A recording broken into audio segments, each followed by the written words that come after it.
We're going to demonstrate with Davey how to custom fit a guiding light pack to her body. And the first thing, of course, is you need to know which back length, a long or a short, and which hip belt size. So we've already been through that procedure.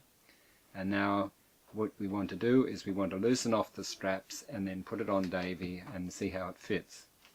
So loosen off the top stabilizer straps here.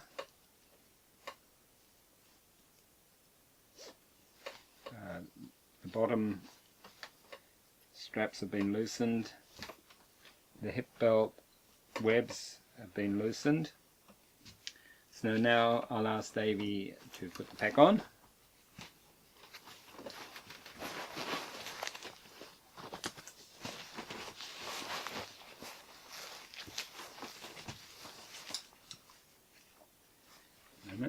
This is caught around the wrong way.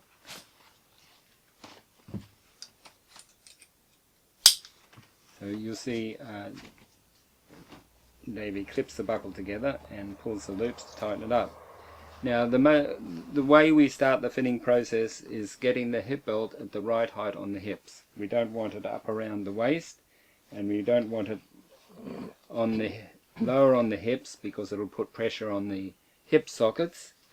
So the top of the hip belt should actually be above the top of the hip bone. Yep, that's good. And the bottom of the hip belt should be around the top of the hip bone.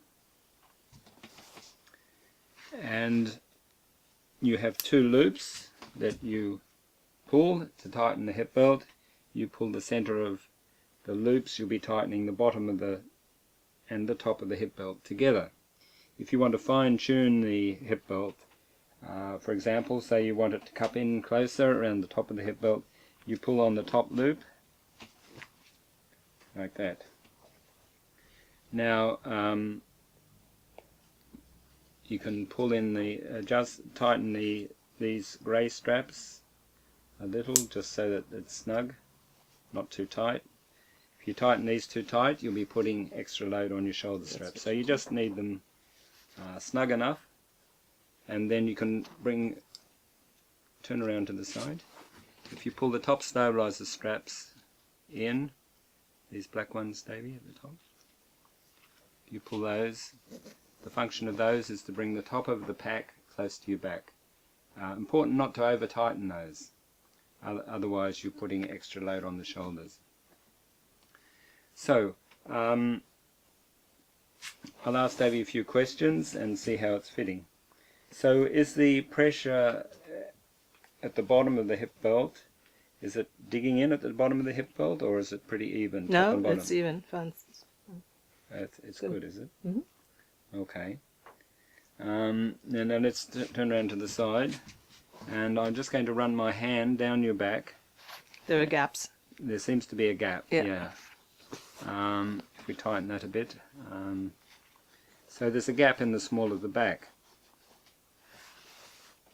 You'll probably find, most people will find that when they put the pack on, the pack shape fits quite well, but sometimes it doesn't. If there is a gap or there's a pressure point at some point, we need to custom bend the vertical frame to match the wearer's back shape.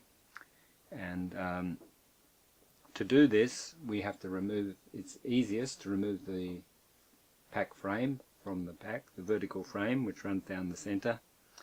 But before we actually remove the frame and custom bend it to Davey's back, we have to get a reference point. The reference point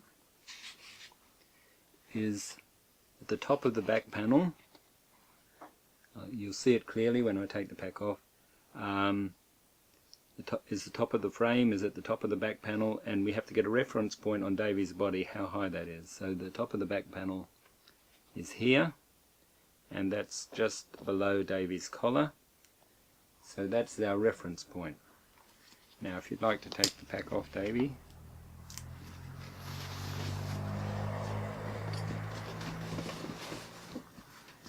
So this is the top of the frame, top of the back panel. To remove the frame, we undo the Velcro, and then we slip the frame out, and we had a reference point just below the top of her t-shirt, and you can see there's a gap there, so that I might see what happens when we reverse it. It's much better. So I'm going to put a little bit more curve at the top, and a little bit more curve at the bottom,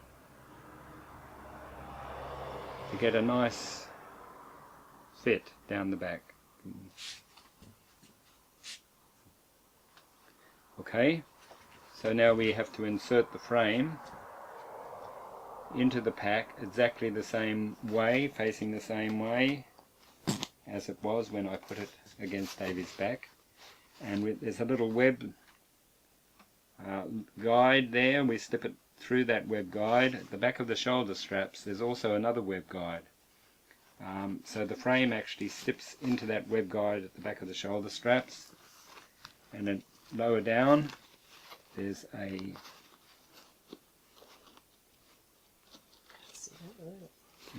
there's actually a web slot, and the frame just slips behind the web.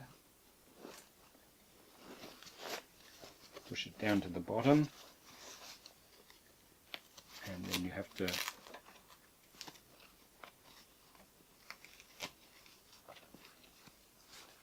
close the pocket at the top, and lastly rethread the Velcro. So now put it back on and see how the fit is.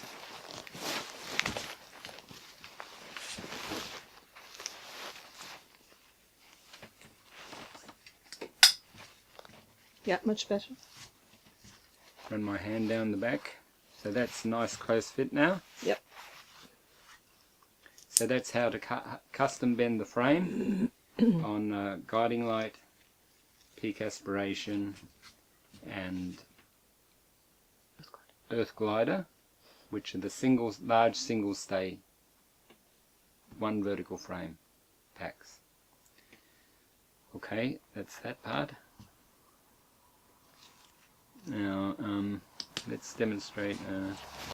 Now we slip the frame back into the pack, and it's important we orientate it exactly the same way as it was when it was resting against Davy's back. And you'll see at the top of the back panel there's a little web loop. You slip the bottom of the frame into the web loop. Then there's a web loop at the back of the shoulder straps. We slip the frame through that web loop, and that will stabilize the shoulder straps. And then lower down the back panel, you'll see there's a grey web and a black web behind. The bottom of the frame slips into the gap there, and you'll find it quite difficult to push the frame right down to the bottom. If the pack is full, it's much easier if the pack isn't full. If it's full, basically I have to put my hand underneath where the web frame is and make sure that it slides down to the bottom. There we go. And then lastly, top of the frame is slipped into its little socket like that, and then we do up the Velcro. And you can slide the shoulder straps back up to the right height. So there we go, it's all custom fitted to Davy's shape.